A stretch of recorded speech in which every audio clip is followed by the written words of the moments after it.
Muy buenas noches, sean todas y todos bienvenidos a esta, la emisión 1339 de Jornada Extra.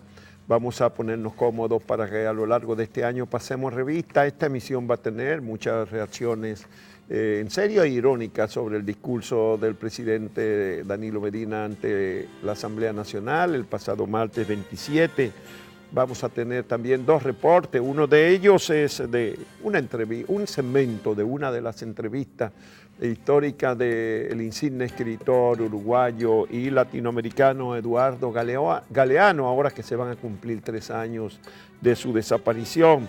Y en un corto desde Japón, donde se muestra cómo la robotización lo abarca todo en la vida de ese país, tanto ya que en las escuelas primarias también se utiliza el robot como mecanismo de enseñanza.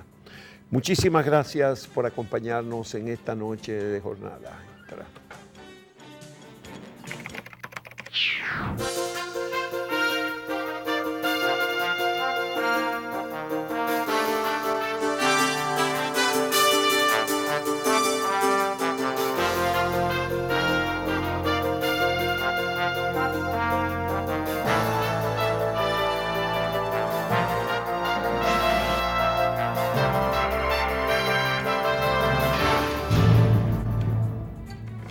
La sexta rendición de cuentas consecutiva de Danilo Medina discurrió en una expresión gris, extensa, llena de medias verdades, omisiones y algunas ausencias. 2 horas y 9 minutos, lo aplaudieron 103 veces, virtualmente una vez cada 120, cada minuto y medio, 5 ovaciones, y algunos lo aplaudieron tanto que aplaudieron incluso cuando se equivocaba.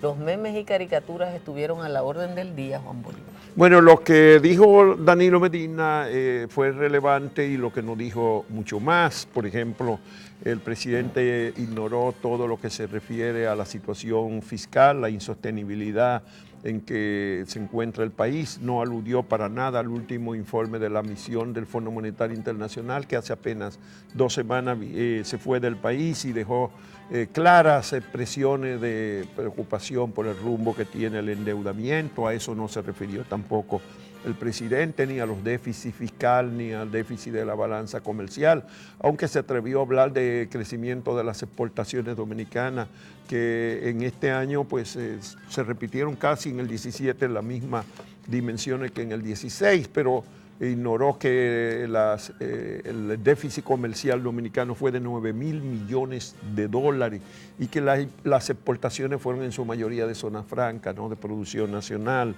Igualmente el presidente habló de Catalina, pero no explicó cómo va a concluir la obra, sobre todo con el conflicto de los 708 millones de dólares adicionales que reclama la Odebrecht para concluirla. Puso nuevos plazos. El presidente tampoco se refirió a cosas tan fundamentales como el funcionamiento del poder municipal, al que para este año próximo le ha puesto en el presupuesto apenas menos del 3% de los ingresos fiscales cuando la ley manda el 10%. Hay muchos otros temas a los que no evadió el presidente.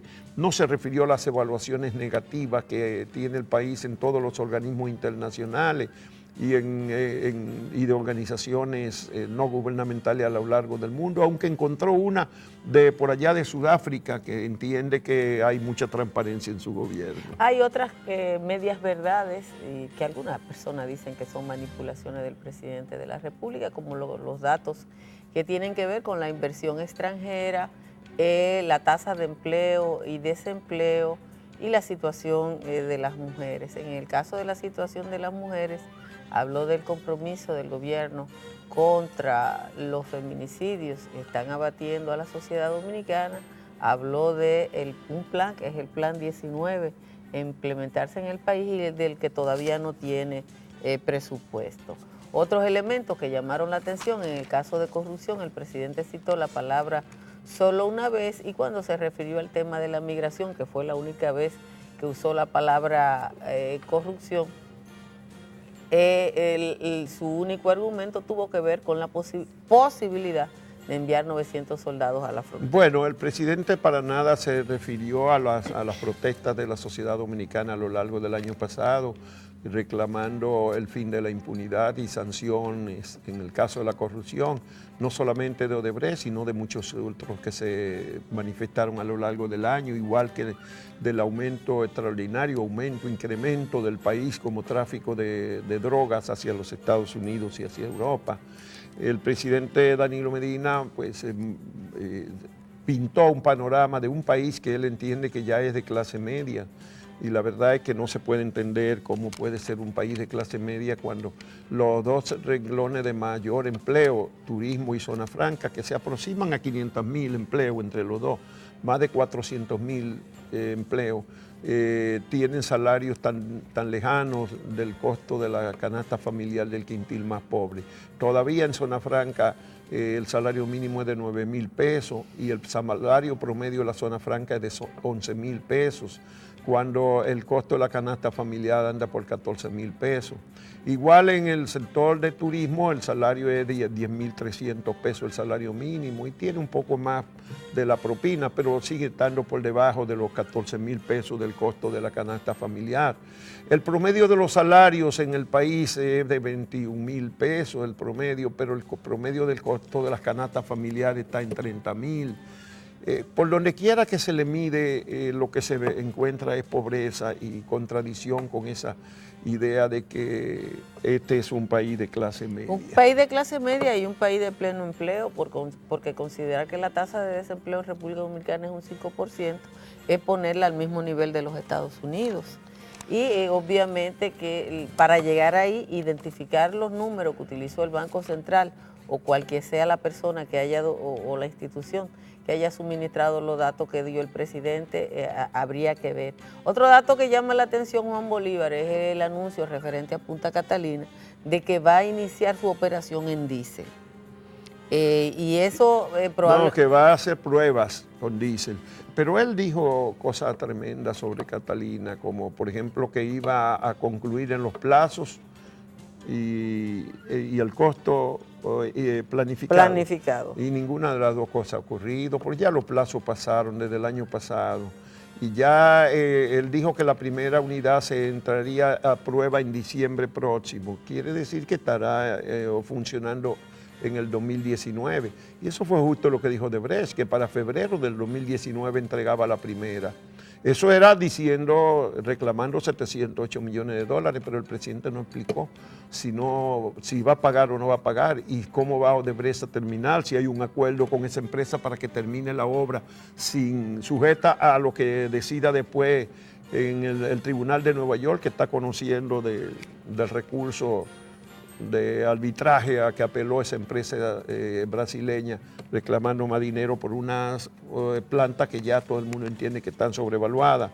Pero en lo del empleo, el presidente habló de 120.000 nuevos empleos el año pasado y la verdad es que hay que persignarse ante su valentía, porque los especialistas, por ejemplo el Centro Regional de Estudios Estratégicos de Estrategia Sostenible, CREES, hace apenas 10 días entregó un documento donde mostraba que el año pasado, con datos del Banco Central, los empleos creados fueron el 67%, creo que era que daba 63% eran informales, y que en el sector formal, los empleos formales que se crearon fueron todos en el sector público, 44.000 empleos, que en el sector privado cayó el empleo en 6.000 menos, que no hubo un solo empleo más formal del sector privado formal.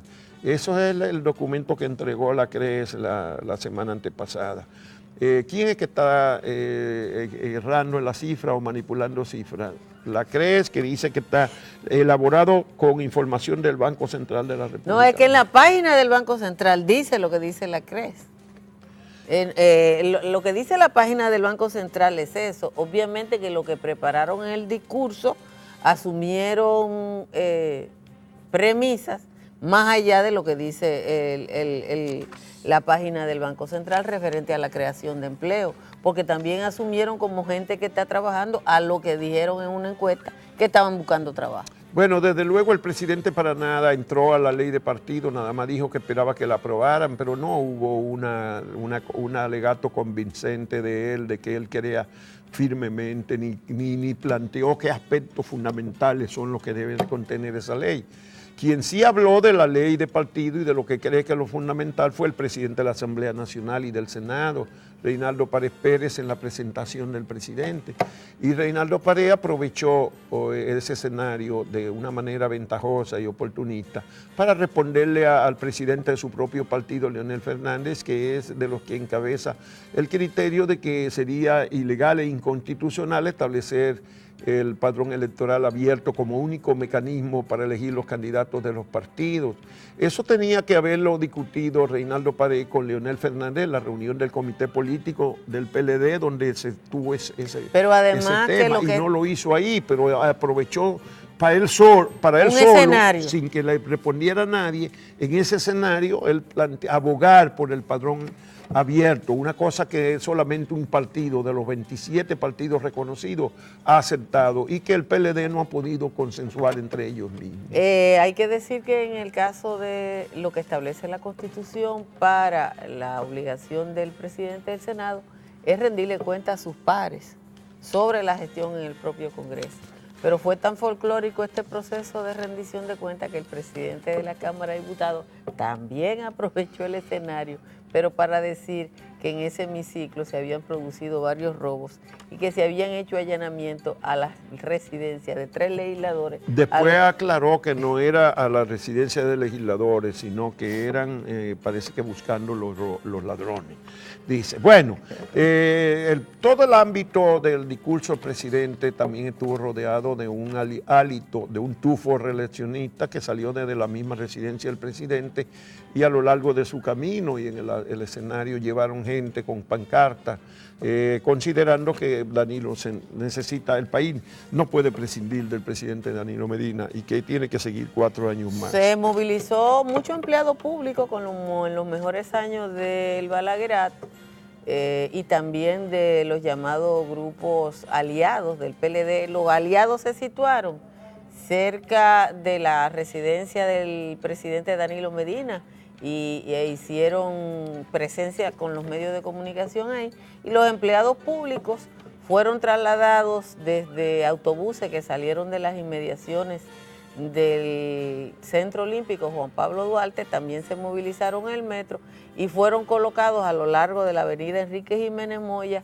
hasta llegar al Centro de los Héroes para también pedir ahí la necesidad de la permanencia del presidente Danilo Medina. Bueno, una pastoral del Consejo de la Unidad Evangélica CODUE esta semana presentó también en ese sector religioso las preocupaciones sobre la corrupción, sobre el ámbito de la justicia que no funciona, sobre problemas del medio ambiente, del ejercicio de la política, de los problemas de la migración del país, de la excesiva presencia haitiana.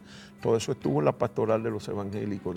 De los evangélicos no, hay que aclarar. Del CODUE, pero eso es un segmento de los evangélicos. El CODUE es una organización no gubernamental que fue desautorizada por las 4 iglesias evangélicas más importantes del país en el mes de noviembre, episcopales, Asamblea de Dios, Iglesia de Dios e Iglesia Evangélica Dominicana dijeron que el CODUE no los representa. De todas maneras, es una ONG en la que el pastor Fidel Lorenzo Merán, con esta comunicación, se desvincula de sus relaciones muy cercanas al presidente de la República y al Partido de la Liberación Dominicana. Cuando uno entra a la página de la CODUE, todo lo que aparece son fotos de Fidel Lorenzo al lado de Danilo Medina y Leonel Fernández. Bueno, la Junta Central Electoral decidió ya al Pleno, definitivamente no utilizarán los equipos que adquirió Roberto Rosario en la pasada gestión de esa institución para las elecciones del 2020, porque no te ofrecen garantía, su funcionamiento tan deficiente, los problemas que se generaron en el cómputo de las elecciones pasadas y en el inicio de la votación por los equipos para el registro de votantes, igual que los escáneres para el cómputo, no funcionaron en su gran mayoría y eso pues se quedó atrás, pero eso también deja atrás unos 40 millones de dólares que costaron esos equipos. Hay que juntarlo con los 62 millones de dólares que del invirtió contrato Roberto Somos. Rosario hace unos años en el contrato Somos para la Junta Central Electoral y que tampoco funcionaron. Con esos equipos fue que se tomaron las huellas dactilares de las personas hace 5, 6 años, 7 años atrás. Para nada. Y después hubo que tomarla de nuevo porque no funcionaron tampoco. No hay sanción para nadie y aquí no lo va a haber. Roberto Rosario dijo que él se reservaba hablar de eso para el momento que fuera preciso. Sí, pero la Junta ¿Será Central... cuando lo sometan a la justicia? Que La Junta Central Electoral, que puede iniciar una acción judicial en este caso, no lo ha hecho. Ni creo que lo vaya a hacer. Y tampoco. la empresa Indra emitió un documento en el que simplemente dice que ella cumplió con los requerimientos del contrato que había Y firmado. probablemente tenga razón. Sí. Ellos le compraron una tecnología a la carrera con muchísima improvisación y al final le pidieron todavía 45 días antes de las elecciones que agregara nuevos equipos y esos vendedores pues trataron de vender los equipos, eso fue lo que hicieron. Esta semana también se agudiza la crisis en el sector educativo entre los que dirigen actualmente la Asociación Dominicana de Profesores y el Ministerio de Educación. Dicen que es un conflicto entre los mismos funcionarios del gobierno. Es un conflicto fundamentalmente entre PLDistas por el nombramiento de los directores de distrito y directores técnicos, porque los directores de distrito son los que a su vez nombran a los maestros y todo el personal de las escuelas.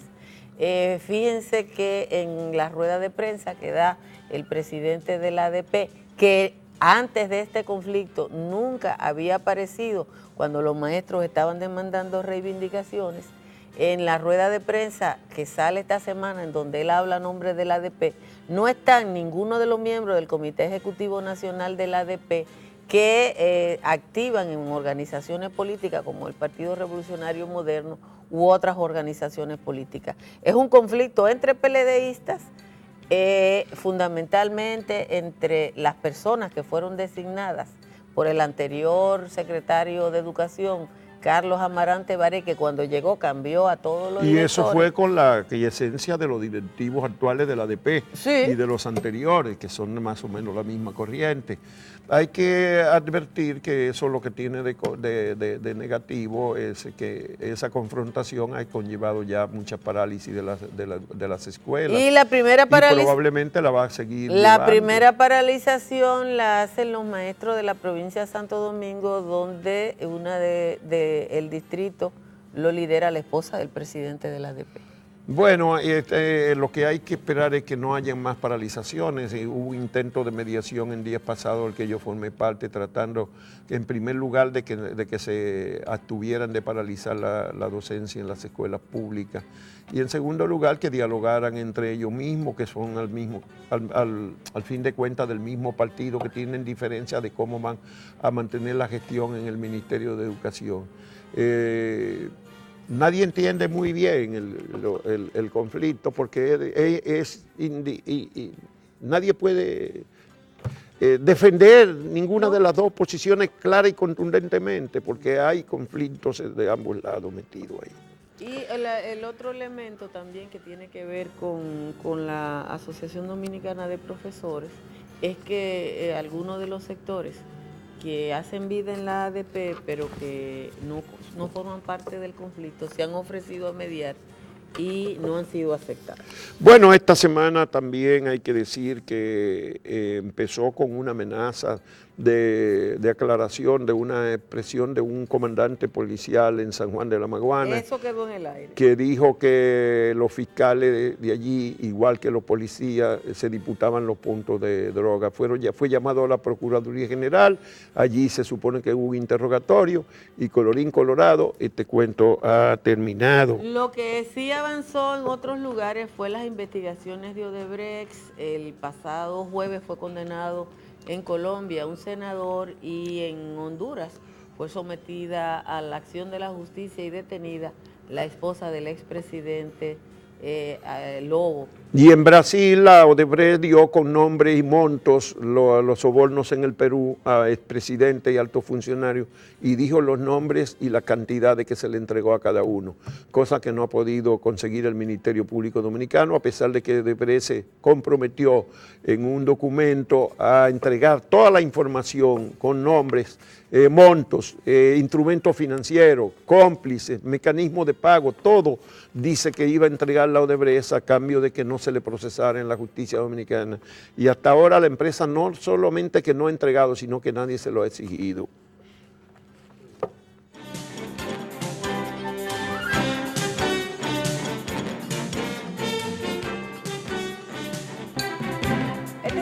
El presidente generó un alto volumen de reacciones en las redes sociales, los muy populares memes en los que ciudadanos hacen gala de la posibilidad de crear en los gráficos de las redes sociales a través de este meme.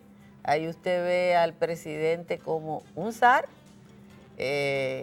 y la banda que caracteriza y la estrella al Partido de la Liberación Dominicana. Hay que decir que ese fue uno de los más benignos, porque hay otros. Había de todas las categorías. Mire, este es una caricatura de Cristian Hernández, alusiva a la popular historia de Alicia en el País de la Maravilla, ¿no? Ahí se ve el fondo, el presidente de la República desde las escalinatas del Palacio, viendo el país que él describió en su discurso y en el que aparentemente... Y este es Pinocho. Este es un poco más cruel. Porque este es Pinocho. Este es ya un payaso. Hay una de Pinocho. Pero la nariz, la alusión a la nariz grande estuvo presente en varios de los memes que estuvieron apareciendo. ¿No apareció alguno de una, míralo ahí, de la óptica? Porque sí que es un problema que tiene de óptica. Este es un trabajo de Poteleche. Poteleche ofrece la óptica Danilo y dice que hay examen de la vista gorda completamente gratis. Este fue uno de los que más circuló, tanto en Instagram como en Twitter, pero hay que decir que hubo mucho trabajo de YouTube, hubo un trabajo de Anderson que anda por ahí, las expresiones de Milagro Germán, María Cela Álvarez, estuvieron también haciendo tendencia en las redes sociales. Pero hubo también muchas reacciones serias en la oposición, en los partidos políticos, escritores, articulistas. Hay que decir que también del lado del presidente, de todo el aparato de propaganda del gobierno salió firmemente a defenderlo y a promoverlo. Y déjame decirte que hubo una gran cantidad de promoción, de propaganda pagada por el Estado Dominicano. 400 medios de comunicación, casi 500 medios de comunicación, según la página del gobierno, transmitieron el discurso. Pero cuando tú ves que cuando uno cuenta que hubo 1 hora 29 minutos de transmisión y 108 aplausos, 5 de ellos de pie, aplaudieron era como que... Pero hubo abundancia de páginas en los periódicos y de anuncios en la televisión, inundaron los programas de televisión que siguieron al discurso del presidente con propaganda gubernamental. Definitivamente se usó los recursos del Estado para promover el presidente y su discurso, su informe a la nación esta semana. Vamos a ver algo más todavía. Vamos a cerrar el segmento con la versión de Sergio Carlos en su muy popular antinoti del discurso. Vamos a ver. Lo mismo ocurre con la estabilidad cambiaria del peso, que tuvo una Sergio, despierta. ¿Qué fue? ¿Qué fue? Haití nos invadió. Danilo canceló medio gabinete. Leonel para la calle. ¿Qué fue? Dios mío. Es que me dormí viendo la película esa de que lo más mejor del mundo. ¿Ustedes la han visto? Uy, tíralo. A Danilo ahora le dicen Pinto el pintor. Pintó un país que es un paraíso. Para chuparse los dedos. Fashion Blogger analiza la moda y las expresiones en el Congreso. Y en la colita con un novedoso sistema de espionaje extrasensorial, detectamos los pensamientos de algunos mientras Danilo Medina hablaba. Desde un rincón virtual del Internet como nuestro aliado, estas son las noticias insólitas del país y el mundo. Así comienza una nueva edición del Antinoti con Sergio Carlo. Bienvenidos a una nueva emisión del Antinoti correspondiente al miércoles 28 de febrero del 2018. Somos un noticiero en contra de los intereses de los que mandan y a favor del poco capital que nos dejan. Con ustedes, Sergio Carlo. En un ambiente preparado para que Danilo hablara y otros aplaudieran, se dio apertura a la 6ª edición del libro Pepito Medina, Rendición de Cuentos. Yo sé que da trabajo tener tanta gente junta y qué tiempo de carnavales y chercha nacional en la República Dominicana, por cuyo motivo declaramos bar abierto.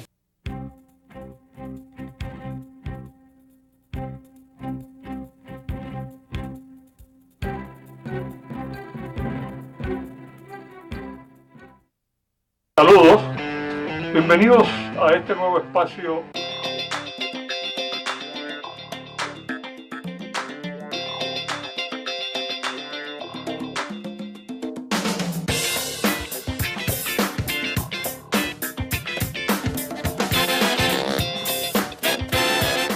Hola, bienvenidos a En Castellano Llano. Yo soy su anfitrión Hugo Pirela y hoy seguiremos hablando del fantasma meteorológico de 2016. En nuestra cápsula anterior hablamos del temblor de tierra de 5.8 en la escala Richter que ocurrió en Oklahoma aquel día de septiembre de 2016. Y nos preguntábamos si podía ser mera coincidencia que en ese estado, donde rara vez tiembla la tierra, un terremoto tan considerable haya ocurrido justamente después que una bandada de aves tan inmensa haya levantado vuelo en forma tan repentina. Pues sigamos analizando los datos disponibles. El prestigioso United States Geological Survey, que es el USGS, que es un reporte geológico periódico, ya había documentado en los últimos años una alza súbita en el número de temblores en Oklahoma, región donde, por cierto, ocurre la más alta tasa de extracción de petróleo y gas natural basada en la técnica del fracking en todo el país. De acuerdo a este estudio, si en 2011 se registraron 63 temblores de 3 Richter o más, 63, en 2016 Oklahoma registró 644 de estos temblores, o sea, más de uno diario en promedio. O sea, un aumento de más del 900% en 5 años. Entonces, coincidencia que un terremoto tan fuerte haya ocurrido justamente luego de que una bandada tan enorme de aves haya levantado vuelo en forma tan súbita, precisamente en un área donde se ha inyectado tanto lodo a presión en el subsuelo para sacar petróleo. Si lo fuera, diríamos en castellano llano, sería demasiada coincidencia. Demasiada coincidencia, especialmente porque hoy sabemos de la existencia de terremotos inducidos por los humanos, justamente, entre otras causas, por el uso del fracking, técnica que fractura y hace porosa e inestable la roca del subsuelo. De hecho, los científicos del USGS publicaron un estudio a nivel nacional sobre estos terremotos inducidos por el fracking, así como mapas de alta incidencia de temblores relacionados con dicha técnica, demostrando que la relación entre el fracking y los terremotos no es de mera coincidencia y que el problema no es nacional tampoco, sino circunscrito solo a esta región en particular donde se aplica el fracking. En nuestra próxima cápsula concluiremos nuestro análisis en castellano llano sobre ese misterioso fenómeno de septiembre de 2016 en Oklahoma. O si lo prefieres, puedes ahora mismo acceder a y compartir las conferencias completas en nuestro canal digital que aparece en pantalla. Mientras tanto, amigos remotos, celebremos que tenemos la capacidad de aprender lo que aún no sabemos y que quizá hoy ustedes y yo sabemos un poquito más. Hasta la próxima.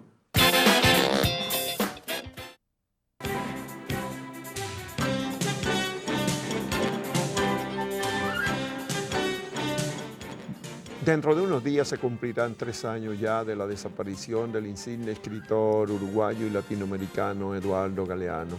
Por eso vamos a reproducir un segmento, solo un segmento de una de sus más celebradas entrevistas.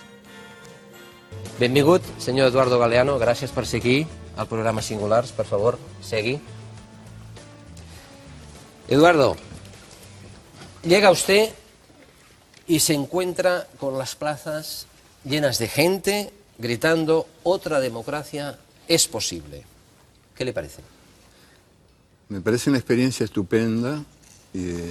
La verdad es que fue muy emocionante para mí poder meterme entre la gente cuando llegué a Madrid, ahí en Sol, y recuperar esa energía de entusiasmo, digamos, ¿no? Una vitamina E de entusiasmo que a veces pareciera perdida en este mundo que nos invita al desaliento. O sea que fue, y ojalá siga siendo, una experiencia estupenda. La palabra entusiasmo es una linda palabra de origen griego que significa tener a los dioses adentro. Y eso sentí yo cuando deambulaba entre los muchachos, ahí en Sol. Nos quitaron la justicia y nos dejaron la ley. Es una de las frases que usted pudo leer en Sol. Sí, sí. ¿Qué ley nos han dejado, señor Galeano? La ley del más fuerte, ¿verdad? Que es la que rige hoy por hoy en el mundo. Dentro de cada país y entre los países también, ¿no? Que es una ley insoportable. Y me parece bien que los jóvenes estén alzando en desobediencia contra esa ley que los condena a la resignación, a la aceptación del mundo tal cual es. Hay en toda América Latina, o en casi toda, no en toda, pero en casi toda, un problema visible y preocupante, que es el divorcio, la separación, yo diría que el divorcio entre los jóvenes, entre las nuevas generaciones y el sistema político, el sistema de partidos vigente. Y yo no reduciría la política a la actividad de los partidos, porque la política llega mucho más allá de lo que son los partidos. Pero sí que me preocupa que, por ejemplo, en las últimas elecciones chilenas, 2 millones de jóvenes no votaron. Y no votaron por no tomarse el trabajo de registrarse y porque en el fondo no creen en eso. O supongo que demasiado no creen en eso, que no tendrán una fe capaz de moverlos. Y esto me parece que no es culpa de los jóvenes. Es muy fácil echarles la culpa, ¿no? Mirarlos desde muy arriba, desde muy por encimita, y decir, estos son cabezas huecas, que no les importa nada de nada. Y también en ese sentido me gustó estar en estas manifestaciones, por lo menos en la de Sol, que es la que pude estar. ¿Sabe cuánta gente no votó ayer en España? Si no he leído mal, ¿se imagina usted cuánta gente? 10 millones de personas no votaron. ¿Que no votaron? No votaron, no fueron. Bueno, es grave, ¿no? Te digo, es grave. Pero eso no es Pero culpa. también es un derecho no votar, ¿no? Claro, claro que sí. Y es también a veces un modo silencioso de protesta. O sea que me parece legítimo que la gente se exprese hablando o callando. Porque el lenguaje es también un lenguaje callado. A veces el silencio dice más que las palabras, ¿no? Y bueno, lo que me gustó es ver toda esta ebullición de una protesta pacífica, sin violencia, como la que vi circulando entre la gente, a diferentes horas del día y de la noche también, muy solidariamente, pero muy unidos en una causa común, sostenida con convicción a partir de la situación muy penosa que viven hoy por hoy en España y en muchos otros lugares del mundo, sobre todo los jóvenes, ¿no? Y sobre todo los jóvenes que no tienen una posición, digamos, acomodada, familiarmente acomodada. Uno de los lemas de ahí de Sol decía, con causa pero sin casa, que también me pareció revelador, porque buena parte de la gente que se concentra allí, de estos muchachos, han quedado sin casa y sin trabajo. Digo, son dos cosas que hay que tener en cuenta. ¿Sabe ¿Sabe qué pasa en estos momentos en distintos países europeos? Yo supongo que en su mundo, Sí. Latinoamérica también, pero conozco más la situación europea. Es que la gente está diciendo basta a algo tan claro como los padres vemos que nuestros hijos no van a tener lo mismo que nosotros. Y vemos que lo que nosotros tenemos es gracias a la lucha que en su momento hicieron nuestros padres y abuelos con sangre, sudor y lágrimas. Sí. Consiguieron unos derechos que hoy nosotros como padres no podemos dar a nuestros hijos. Claro, ese es uno de los dramas del mundo de nuestro tiempo, ¿no? Internacionalmente. 2 siglos de luchas obreras que conquistaron derechos muy importantes para la clase trabajadora, para los que trabajan, están siendo arrojados al cesto de la basura por gobiernos que obedecen a una tecnocracia que se cree elegida por los dioses para gobernar el mundo, esta especie de gobierno de los gobiernos, ¿no? Como este señor que ahora últimamente se dedicó a violar mucamas, pero antes violaba países y era aplaudido mientras violaba países. No fue preso por eso. Tendría que haber ido preso por las 2 cosas y no solo por las mucamas. Y es esa estructura de poder, a veces invisible, la que en el fondo manda. Y entonces cuando se consigue aglutinar voces capaces de decir pro, capaces de decir basta, no más, bueno, lo primero que tiene que hacer uno es escuchar esas voces con respeto, sin descalificarlas de antemano, y saber esperar, a ver qué es lo que la vida quiere vivir. Estos muchachos no parecen esperar órdenes de nadie, ¿eh? Actúan espontáneamente y uniendo la razón a la emoción. Y bueno, me preguntan algunos, pero ¿y cómo va a acabar eso? Ay, yo no sé cómo va a acabar, ojalá no acabe, pero ¿y si acaba? Ya se verá. Es como el amor, que es infinito mientras dura. ¿Sabe, usted, señor Eduardo Galeano, con José Luis San Pedro, con Arcadio Oliveras, son referentes internacionales de personas que en su momento, hace ya bastantes años, dijeron pro. San Pedro, muy mayor, pero muy joven, este fin de semana creo, hizo unas declaraciones que dijo algo así, cito de memoria: las batallas hay que plantearlas, se ganen o se pierdan, por el hecho solo de plantearlas, porque el solo hecho de plantearla lo que hace es ratificarte. Está bien, él es un querido amigo personal, ¿no? Aparte de lo mucho que lo respeto, lo quiero. Es verdad, estamos también enfermos de exitismo, porque el mundo está preso de un sistema de valores que coloca el éxito por encima de todas las virtudes, y es una fuente de virtudes, y que en cambio condena el fracaso. Perder es el único pecado que en el mundo de hoy no tiene redención. Estamos condenados a ganar o a ganar. Y bueno, a lo largo de la historia muchas de las gentes mejores han perdido, y eso no les quita ni un poquitito de razón, ¿no? Los 2 hombres más justos en la historia de la humanidad, Sócrates y Jesús, murieron condenados por la justicia. Los más justos fueron condenados por la justicia y siguen siendo los más justos. Y nos dejaron la ley. Y nos dejaron cosas muy importantes. En primer lugar, amor y coraje.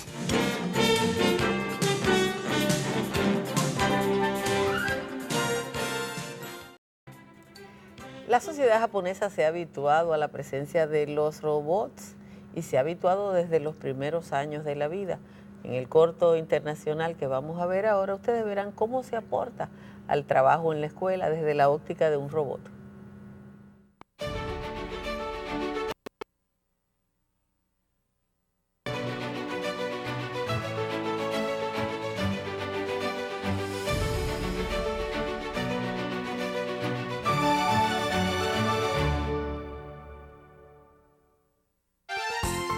Japón lidera el mundo en la manufactura de robots industriales. Cada vez los robots son algo más común en la vida diaria. Y ahora vemos también a los robots jugando un papel en la educación. Los niños japoneses asisten a la escuela primaria desde los 6 a los 12 años. Estos que tienen entre 11 y 12 años de edad están aprendiendo cómo manejar los robots en una clase diseñada para desarrollar su pensamiento creativo. Aprenden lecciones que serán importantes en sus vidas. Al intentar que el robot se mueva como ellos quieren, comprenden las funciones de prueba y error. Y los errores les ayudan a encontrar mejores soluciones. Cada clase se divide en equipos de 2 personas que empiezan con un robot preensamblado con ruedas. Hoy, el reto es conseguir que los robots maniobren esta ruta con obstáculos entre la Tierra y el planeta Marte. No hay una ruta directa. Cada equipo debe programar su robot para que complete la ruta de forma autónoma. El código simple consiste en una serie de comandos como avanzar por 3 segundos, girar 90 grados a la izquierda, volver a girar y así sucesivamente. Un robot puede tomar cualquier ruta en su viaje hasta Marte. Lo importante es sobrepasar los obstáculos en su camino. Adelante, puedes hacerlo.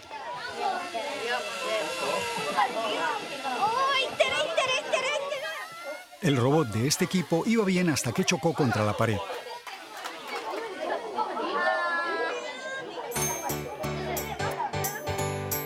La razón es que el robot cambiaba de dirección muy pronto.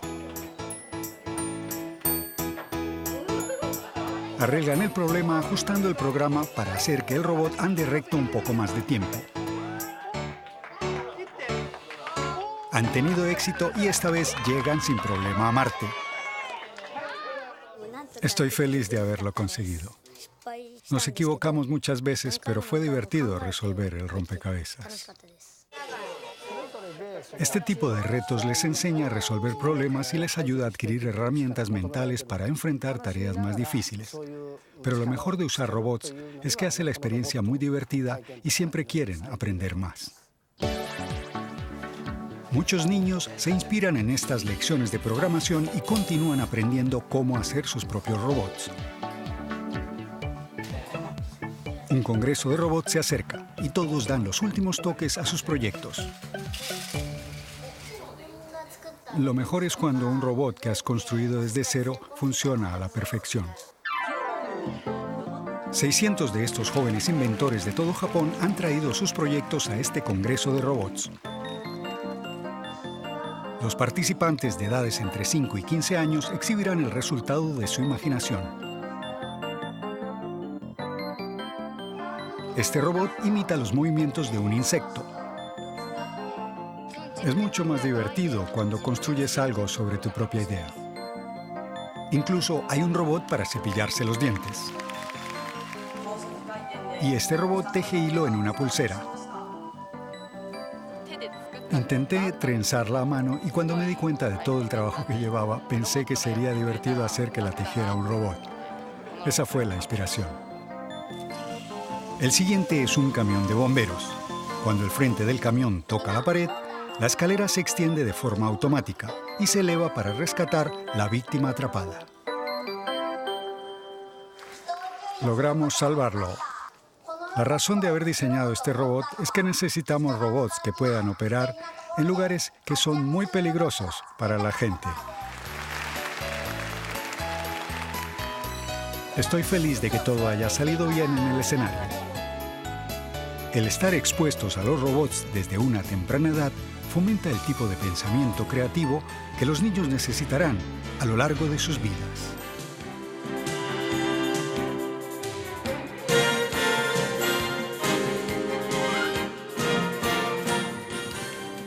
Bueno, lo que viene en primer lugar es el inicio formal de la legislatura. Formal no, ya material, porque la formalidad fue el 27, pero se supone que esta semana ambas cámaras legislativas empiecen a operar y como el presidente del Senado dijo en el acto del 27 que en el mes de, bueno, en un mes van a aprobar la ley de partidos Eso se supone que estará en la agenda de conformación esta misma semana de una comisión, una nueva comisión especial del Senado. Se supone que ellos tuvieron junto con los diputados una comisión bicameral que durante casi 2 años ha discutido sobre la ley de partido, pero van a comenzar ahora de nuevo. Además, esa comisión particular de los va senadores. a tener que conocer otra vez el proyecto que reintrodujo la Junta Central Electoral. Sí. Porque el proyecto que ya se estaba conociendo en la comisión bicameral anterior estaba muy lejos del proyecto que había presentado la Junta. Bueno, pero a partir de ahí, y esa era un avance, habían consensuado muchas cosas. No se sabe si ahora... Bueno, el asunto es que el introducirlo por el Senado y hacerlo así, eso lo que quiere decir es que los senadores van a aprobar rápidamente una ley de partidos. Y es la ley de lo que le interesa a la mayoría de los senadores que están adscritos a la corriente del presidente Danilo Medina. Aprobarán en el Senado probablemente una ley de partidos que incluya la primaria abierta obligatoria, aunque solamente el PRD como partido la ha respaldado, todos los demás partidos la han rechazado, incluyendo al Partido de la Liberación Dominicana en una parte del mismo, así no se han podido poner de acuerdo. Pero probablemente por ahí que viene la cosa. En la Cámara de Diputados será diferente la historia y se estancará de nuevo, porque ahí las divergencias son más grandes y acuérdense que se requiere 2 tercios el voto para aprobar una ley orgánica, que esta lo es. En el Senado tienen los 2 tercios probablemente para aprobarla. El voto calificado no lo va a lograr el presidente Medina y su gente en la Cámara de Diputados. Pudieran lograrlo comprando votos, como han hecho otras veces, pero, no parece que sea tan fácil esta vez. No es tan fácil esta vez porque hay un elemento muy simple. Si el PLD, que es quien tiene la mayoría de los votantes, hay por lo menos 33 o 34 legisladores que no votarían a favor, y la oposición, que tiene 60 y tantos, tampoco va a votar a favor. No, reúnen probablemente más que la mitad, si acaso. Menos de la mitad. Menos de la mitad, probablemente. Porque pero bueno, son los 5 los legisladores del PRD y los seguidores de Danilo Medina. Con la ley de partido no se sabe si seguirán los diputados discutiendo el proyecto de ley de partido, pues que era una comisión bicameral. Entonces, la comisión del Senado nada más va a ser por la ley de partido, porque eso es lo único que habló, el único interés que tiene Reinaldo Pared, parece que es dentro de la ley de partido solo el problema de las elecciones primarias abiertas. Pero si algo es obvio, que el Partido de la Liberación Dominicana tiene que superar sus situaciones internas, porque tanto la aprobación de la ley de partido que está ahí, como el conflicto entre el Ministerio de Educación y el liderazgo de la Asociación Dominicana de Profesores, es un conflicto, o los dos son un conflicto entre PLDistas. Bueno, hay que esperar que en el caso de la ADP no vuelva a paralizar las escuelas y traten de dilucidar de alguna manera su problema intrapartidario, porque sí, como tú dices, lo que defienden de alguna manera algunos dirigentes de la ADP son las decisiones que se tomaron antes en el anterior ministro de Educación, Amarante Baret, que designó en una sola resolución a todos los directores de distrito y regionales de educación. Ahora, esta semana pasada, el nuevo ministro designó 18 directores regionales, faltan los distritales.